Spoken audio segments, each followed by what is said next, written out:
Hello everyone. Back again with film recaps. In this video, I will recap one of the horror films from 2021, titled Don't Say Its Name. Before we get to the storyline, I'd like to wish everyone a happy and great day. Without further ado, let's get straight to the storyline. The film begins by showing a girl named Karis, who is forced to go home on foot after her car's radiator breaks down. She has just returned from expressing her arguments at the band council meeting, and she asks her mother to pick her up on the street. In the meantime, Karis is being followed by a mysterious car, which refuses to provide her with a ride when she signals for one.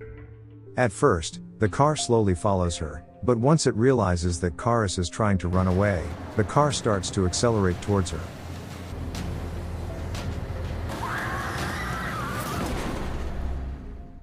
The scene then switches to the following day at the house of a female officer named Betty, where the police officer leaves alone with her nephew named Ben.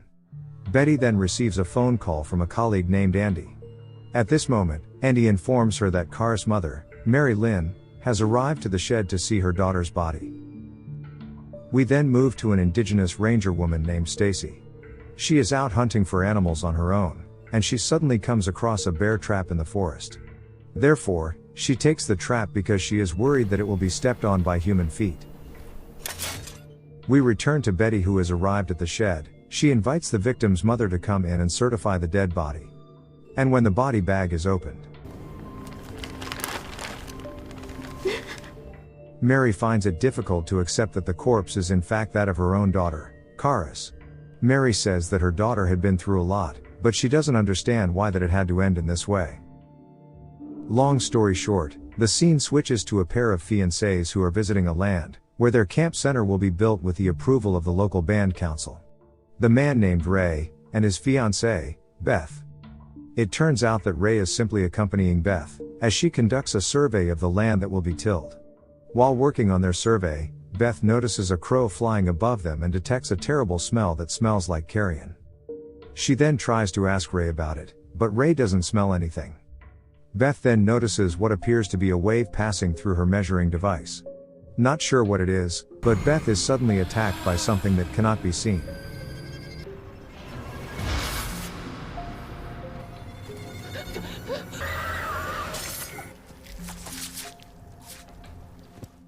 A few moments later, Betty and Andy rush to the scene after receiving the report.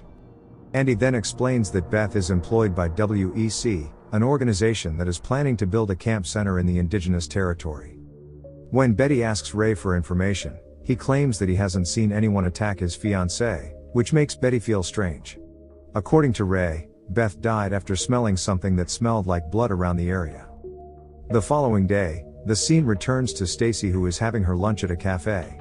At the same time, there is a perverted man named Donnie who is intently observing her looks.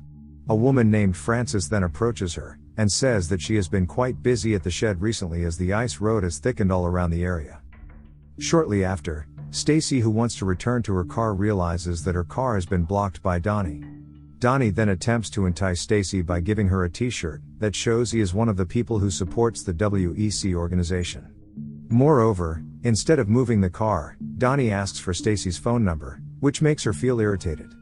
Stacy then pretends to take a pen and immediately hits Donnie in the face, causing his nose to bleed. The scene then switches to a couple named Jessica and Gary. While they're talking about their hunting activities, Gary suddenly notices a strange smell, and they hear something walking on top of his car. What? I don't smell anything. Gary bet that it is a wolf, so he takes out his rifle to check it out. This is my chance. I'm getting one.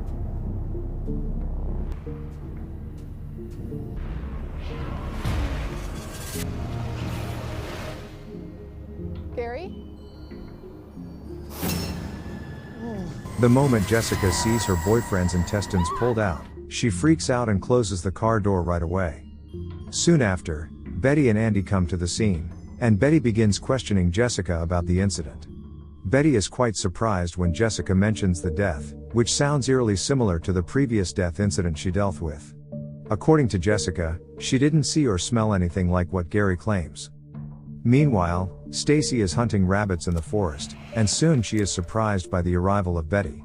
Betty then wants to make her a deputy, and asks her to join in the investigation of mysterious murder cases that occur in their local area. Stacy initially refuses, but because she is the only person skilled in tracking there, she has to accept Betty's request. They then proceed to the shed, and begin to examine the condition of the corpse, which looks terrible. From the wounds Stacy observes, she believes that they were caused by an attack from a hunting beast. As they are about to leave, Betty notices the strange chain Francis is wearing. Betty also feels weird when she sees Francis doing something strange in the shed. After that, Stacy goes to meet her uncle and informs him about the beast that is now terrorizing the townspeople. When Carson hears this, he rushes out with equipment and weapons to assist his niece in her investigation. Betty, on the other hand, is currently engaged in an investigation into the spirituality of the indigenous people in the area. She then finds a photo of Francis who turns out has something to do with the spiritual activity. Meanwhile, Stacy and her father begin to walk through every path in the forest. They then start putting a bait of animal flesh to lure the beast out. But suddenly,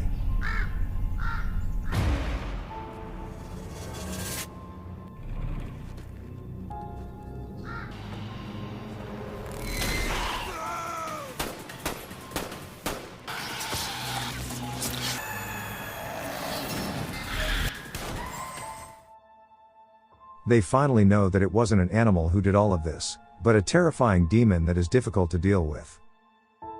Seeing her father is severely injured, Stacy immediately takes him to the hospital. Carson is now undergoing an emergency treatment at the hospital, and they are visited by Betty as well.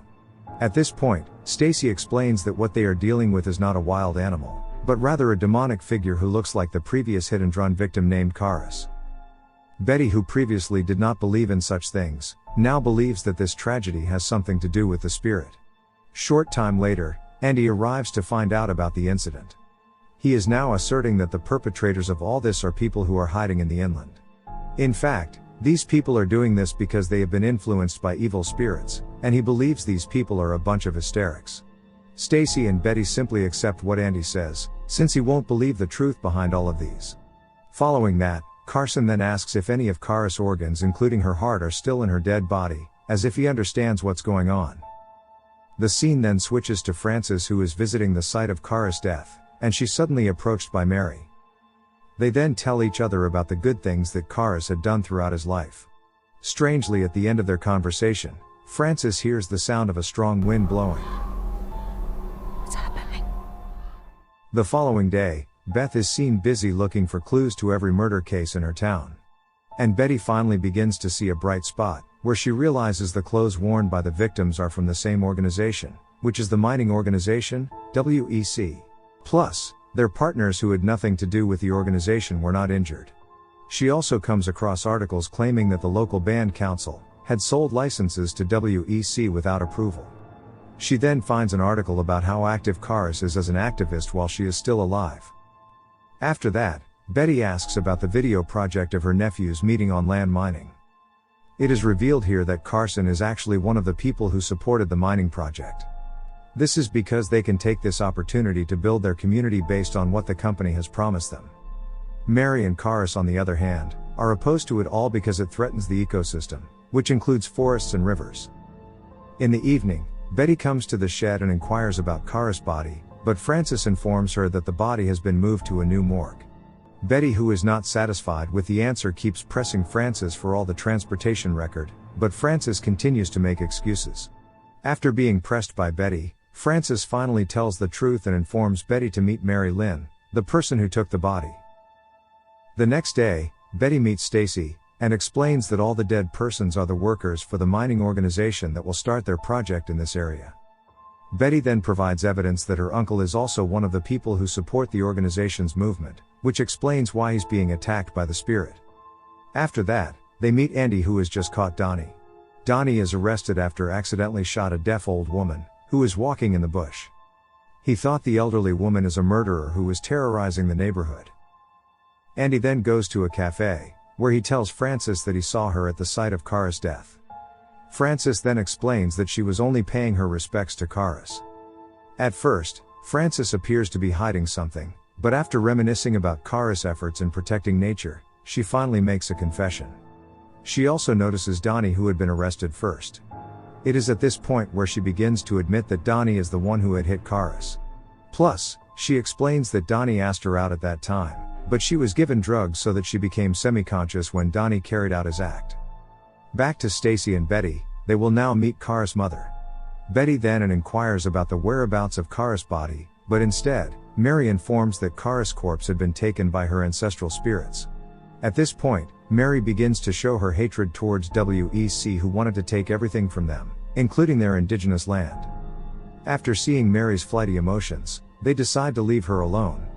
On their way to the car, Betty's nephew calls her and says that the mining organization is starting to offer job opportunities. Even though Betty forbids him from going to the place, Ben still insists on applying for a job at WEC. As Stacy and Betty are about to leave, Stacy seems to think of something. She then returns to Mary and begins to tell her the story of her colleague, who is closely related to Mary's story.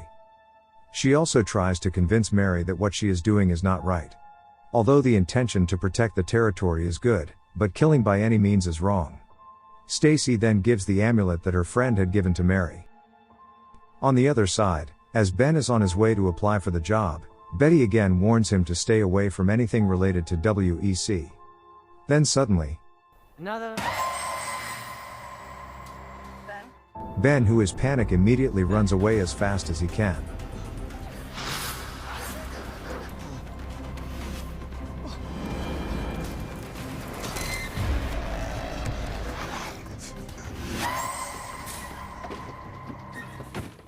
Fortunately, he manages to get into his house and survives the pursuit of the demon Karis, who doesn't like his intention to work for the organization.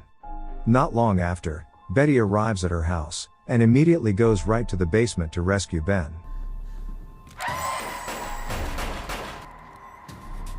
Betty manages to get into the room and survive the pursuit of Karis. Shortly after, Stacy arrives at Betty's house as well, and armed with her rifle, she intends to put an end to it all.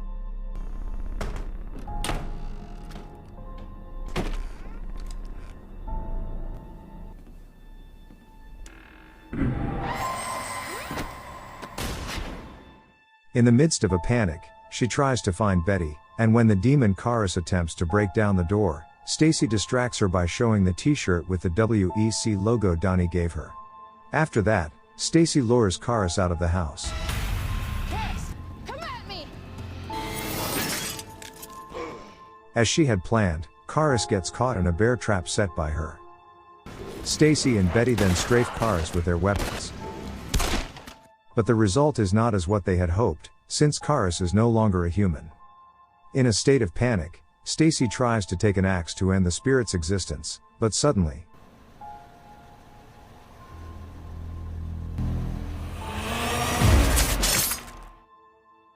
Karis manages to escape from the trap and hurt Betty. In the end, Stacy and Betty start to feel confused about what to do. Meanwhile, Mary, who has realized her wrongdoing, finally decides to put an end to all this by performing a ritual, in which she will burn Karis' heart to paralyze her daughter's demon. Just in a matter of seconds, the demon Karis is losing her strength. So Stacy doesn't want to waste time after seeing the opportunity, where she finally succeeds in beheading the head of the demon Karis. The scene then shifts back to Mary, who is now being visited by Francis. Francis asks Mary if it is all over, and Mary answers that it is almost over. In addition, she says that they can only say her name one more time to summon her spirit, and they will never be able to do so again. Back to Stacy and Betty. Andy then arrives on the scene and informs Betty and Stacy that he has arrested the individual responsible for Karis' death. But without Andy knowing it, he has mentioned Karis' name in his explanation. And in the end, Karis' spirit rises for the last time and begins attacking Donnie, the one who was supposed to die from the beginning. And with that, the film ends.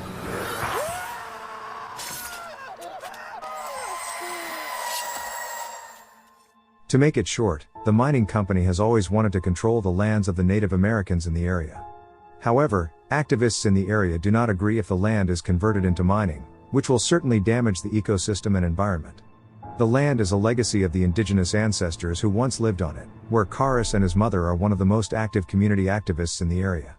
Unfortunately, on that fateful night, Donnie, the culprit and apologist for the organization, carried out his dirty work by crashing Karis to death. As a result, the mother refuses to accept this and performs a black ritual for her family lineage, in which Karis can be summoned by calling her name as mentioned at the end of the film. By taking the body and heart of Karis, she transforms into a demonic figure who will continue to assassinate those who are associated with the organization. But at the end of the story, Karis' mother is awakened by Stacy, so that in the end she decides to end what she has started. Okay guys. That's all the recap for Don't Say Its Name 2021. Thanks for watching. See you again in the next video.